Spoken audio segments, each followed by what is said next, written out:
So hello guys, ఇవాళ మనం వచ్చేసి మన చంద్రబాబు అన్న మీటింగ్కి అయితే వచ్చేసినాం అన్నమాట కర్నూలులో. చూడొచ్చు అక్కడ మీరు అన్నయ్య మాట్లాడుతున్నారు.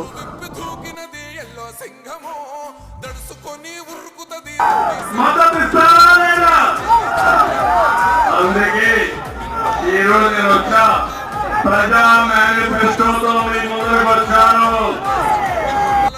సో విన్నారు కదా బాబు గారు మీటింగ్. సార్ ఏదేదో చెప్తున్నాడు. ఈసారి మీరు ఎవరికి ఓటేస్తున్నారో కామెంట్లో చెప్పండి.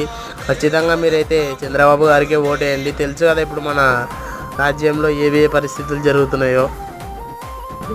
మన జగన్ బాబాయ్ ఇచ్చే ట్యాబ్లో పిల్లలందరూ గేమ్లు ఆడుతున్నారు కానీ చదువుకోవడం లేదు. కానీ మన బాబు గారు నెలకు 15,000 ఇస్తా అంటున్నారు. కాబట్టి ఈసారి ఖచ్చితంగా నాకు మా బాబు గారికే మీ ఓటు వేయాలని మనస్ఫూర్తిగా ప్రమాణ స్వీకారం చేస్తున్నాను. సో ఉంటాను గాయస్. సారీ ఇంకో విషయం చెప్పడం మర్చిపోయా. Please do like, share and